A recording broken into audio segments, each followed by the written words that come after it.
Hey enablers, Mike Kunkle here. Welcome to this edition of Sales Enablement Straight Talk. Today's topic is a big one. It's the 10 steps to future-proof your sales force and transform results. We have a lot to cover, so let's get started. Here are the 10 steps at a glance. We'll start with strategy, build buyer acumen, align sales process with the customer lifecycle, adopt an effective sales methodology, develop buyer-centric messaging, build the buyer engagement content plan, utilize the sales training system, develop sales coaching excellence, implement a full sales management system, and use a continuous improvement cycle. To cover these steps in detail is really an hour conference presentation at a minimum or a longer workshop. So today, in this newsletter video version, I'm going to do this. This video will be the Cliff Notes abbreviated version. I'm going to move quickly and talk at a high level. In the newsletter, you'll have two other options. First, you'll find a link to download these slides so you can have them as a guide. And second, you'll have a link to a recorded on-demand conference presentation that is just over 50 minutes and goes into more detail. So you have options, and I hope you find that helpful.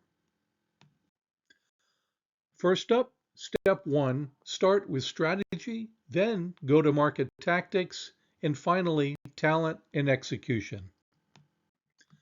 Note the three columns here. On the left, strategic planning. In the middle, go-to-market tactical planning. And on the right, talent and execution. You should always start with the strategy, then move to tactical planning, and then you can execute. The things on the left are prerequisites for the things to the right. As you see the list in a moment, you'll note that the top to bottom flow is contextual and may vary. In some cases, it could flow exactly as you'll see on the slides. In others, you may need to do them in a different order, but the left to right flow will remain consistent. Here are the things in strategic planning. Now, remember, the top to bottom flow is contextual and may vary. If you'd like to take a closer look now, pause the video and resume when you're ready. With that foundation, you can begin the go-to-market planning. What you see here pertains to the sales plan. I have listed marketing and customer service or success because in many organizations, sales enablement has expanded to cover these things and is sometimes referred to as revenue enablement. Marketing and service or success will have their own plans. For our purposes today, I'm sticking to the sales plan. Again, pause if needed and resume when you're ready. And finally, ensuring that you have the right talent to execute the plan and the execution itself. This includes the hiring, training, enabling, coaching and developing, supporting and managing the team, leading effectively, and the culture that gets established. Some question why I would put culture under execution, but I do that because culture is really defined as the way we do things around here, which is an outgrowth of how you execute, not how you plan. So the bottom line of step one is that you always start with strategy, then do tactical planning, and then execute. Step two is to build buyer acumen. Buyer acumen is one of the most important foundations for everything else that we'll do. I divide it into overall acumen and then the decision factors that influence your buyers when they're shopping for what you sell. Pause now and take a closer look here.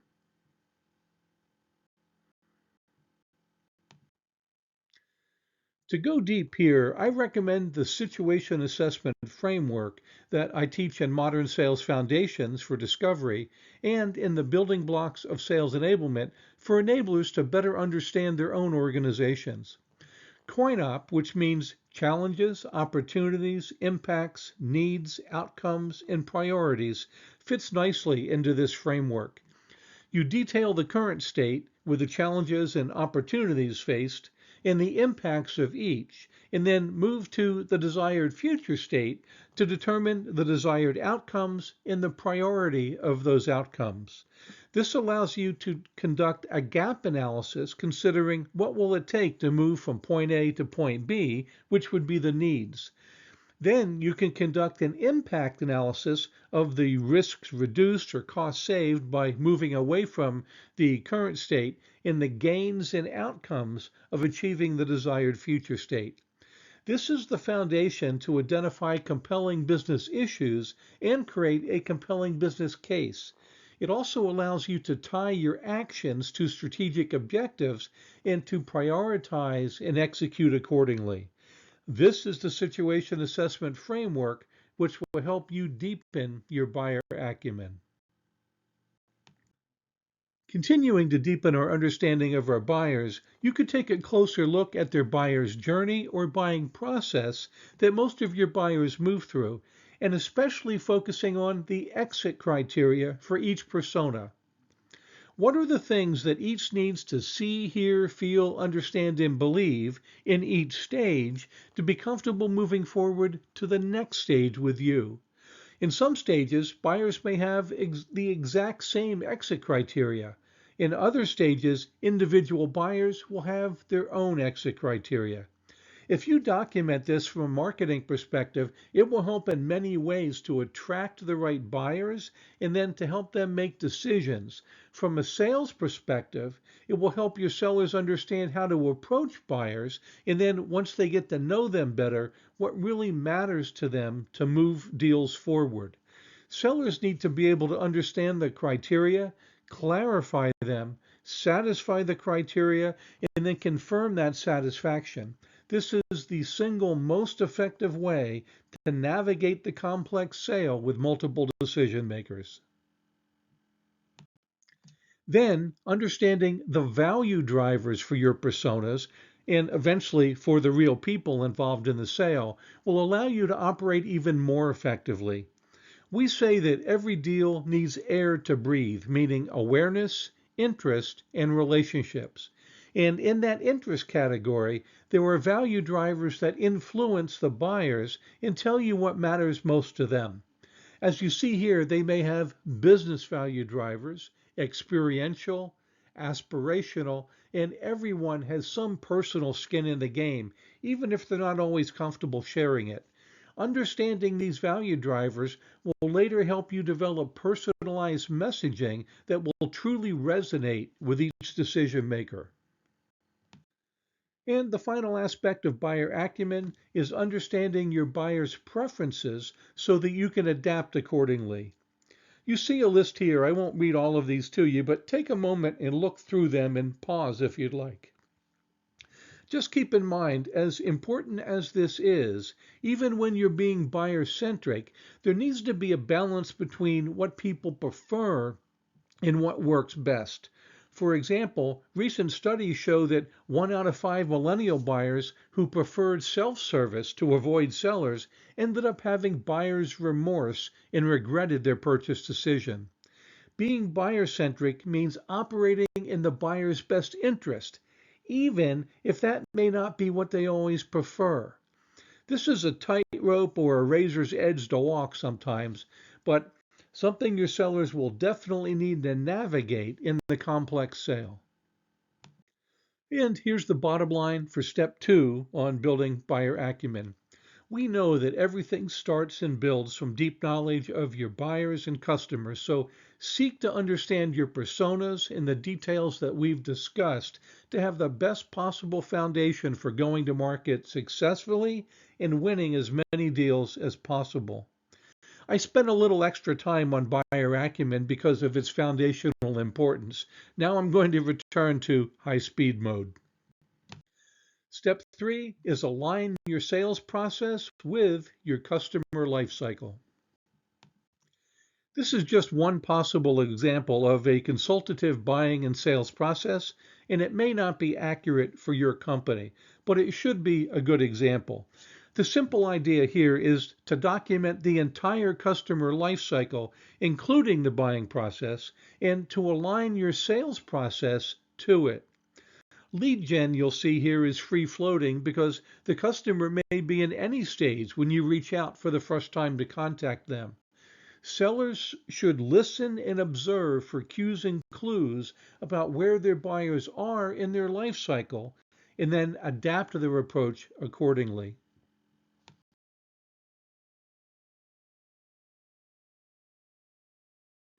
Step 4 is adopt an effective sales methodology.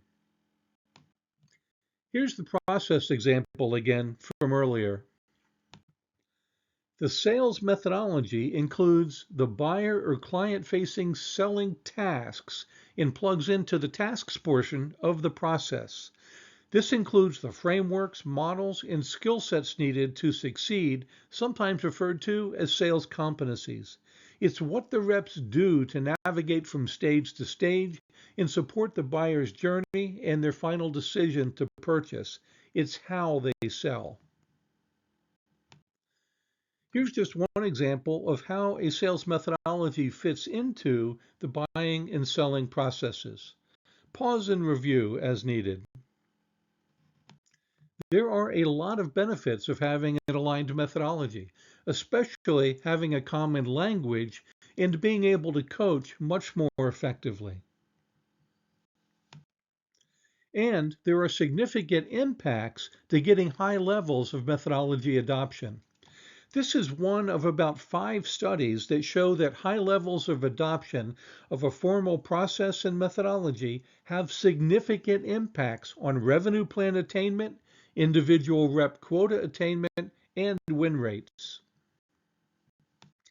It's unfortunate, but many commercial methodologies don't cover the entire customer lifecycle, and some are so detailed and complex that they're very challenging to both implement and get adopted. This series of questions can be helpful as you research and determine whether a methodology fits your company and how successful it might be in your organization. This will be available in the deck if you download it. Feel free to pause and review here if you prefer. And here's the bottom line on adopting an effective sales methodology. Step 5 is to develop buyer-centric messaging. The value drivers were mentioned in step 2. This is just a reminder of how important they are to capture interest. This matrix, which includes those value drivers, will mine gold for you if you can get your product or product marketing teams to use it, or use it yourself to help develop more effective product messaging. This requires some extra thought and review, so it will be in the deck if you download it, or pause and review it here. This step is a great reminder of why buyer acumen is so important, because without it, you will never develop buyer-centric messaging that truly resonates and generates interest. Step 6 is building a buyer engagement content plan. This continues with the content theme. You know, we tend to use the word content universally, but there are different types of content. Marketing content, buyer engagement content, training content, and sales support content as some examples. With deep buyer acumen in place and an understanding of the buying process and the exit criteria, you can begin to develop both content marketing to attract the right buyers to you and buyer engagement content to help them make good decisions throughout their journey. This is what it looks like in action, building on the exit criteria diagram from earlier. Notice that the color used on top in the buyer engagement content images aligns with the colors used in the exit criteria dots on the bottom. This is how you sync things up. And that's how you can create content that will magnetize the right buyers to you and help them make decisions to work with you throughout their buyer journey. Step 7 is to use a sales training system. If you've followed my work for any time at all, you've probably seen this sales training system. This is what it looks like. There are 3 sections for this system, and the first is prepare for change. In the middle, it's guiding the change, which utilizes the 5 stages of sales mastery and behavior change: learn, remember, practice, apply, and master. Here's some detail on the 5 stages of sales mastery and behavior change. This is something you can dig into when you download the slides, or you can even pause here. It shows you the stage, what that stage means, how that stage works, and why it's important. In addition, there are ways to support these 5 stages with technology and services. That's what this slide demonstrates. And the final stage of the system is cementing the change that you have fostered. And here is the system, all on one slide with the image and text. I have found very few things that work as well as this system when it is well implemented. Step 8 is to develop sales coaching excellence. This is the sales coaching framework and process that is part of my Sales Coaching Excellence course available through Sparks IQ. There are inputs, people, a coaching process with outputs, and once results are achieved, it cycles right back to the beginning and starts all over again. I think it's important to note that in the people section, we say that the reps own their development and the manager becomes their guide or their Sherpa throughout this process. Coaching can only be as effective as the results that it achieves, so in the diagnosis stage, I recommend the Rome analysis method, which is a root cause diagnostic.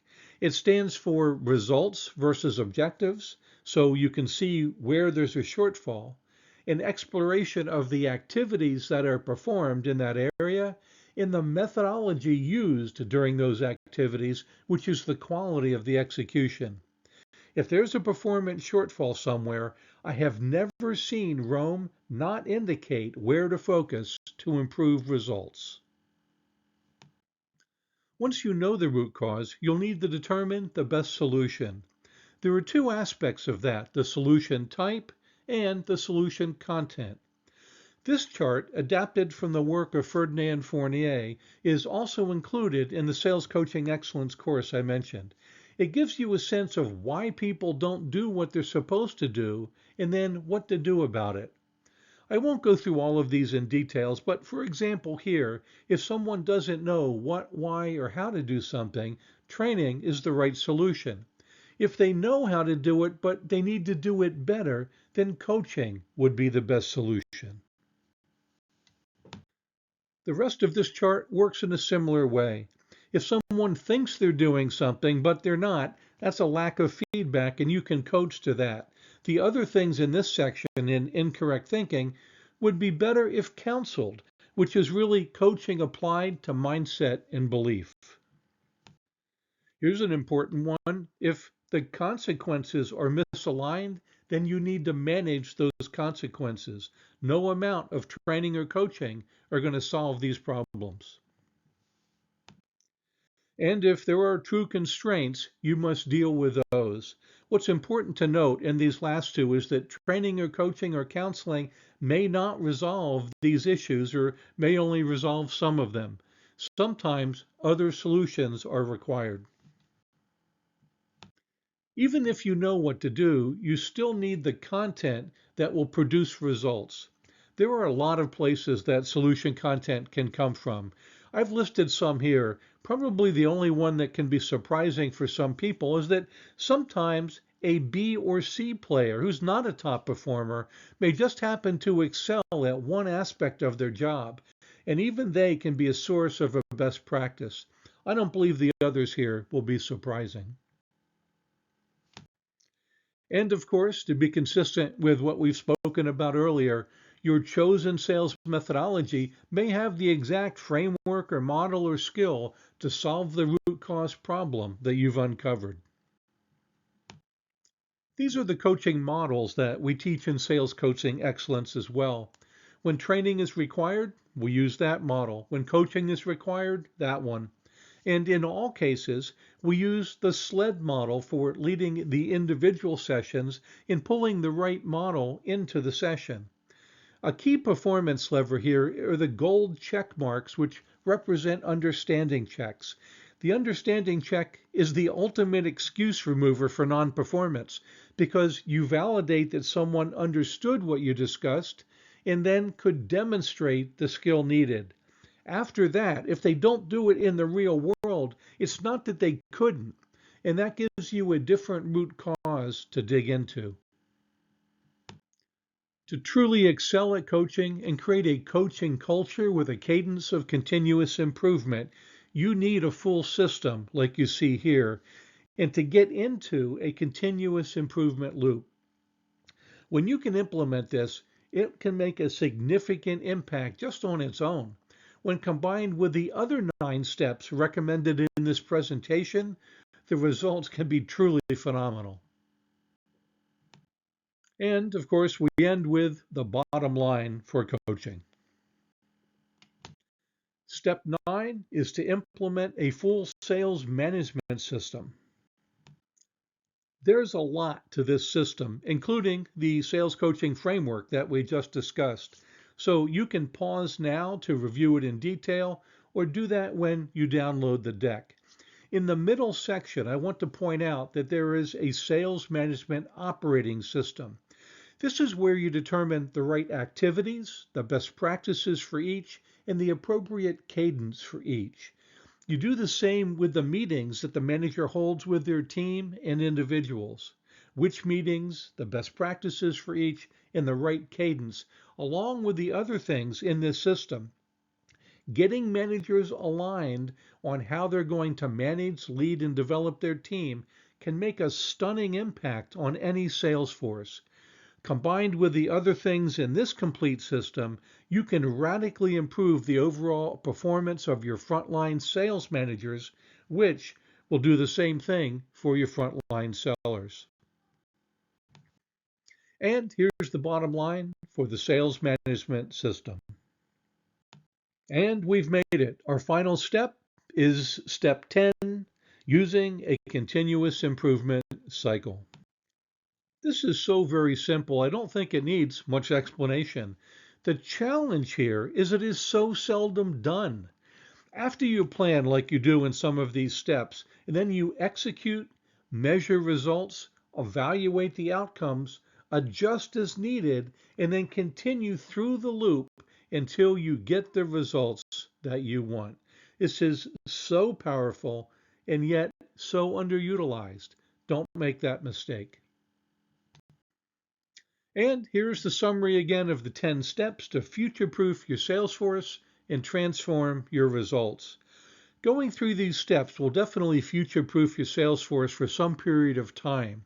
Then reviewing the results and updating your work on these steps on a periodic basis will keep your sales force modern and future-proofed and will help you continue to transform and consistently grow your results. In this presentation, the appendix is very brief, but I do want to show it to you. Here's a bio slide with some info about me, but more importantly, it contains my contact information if you have questions or want to reach out, and where to connect with me online and find most of my content. And lastly, where to find my book, The Building Blocks of Sales Enablement, which goes into more depth on many of the things we've talked about here, and also the course made available through Felix Kruger in ffwd.com. I hope this has been helpful, enablers. As always, stay the course and make an impact with enablement.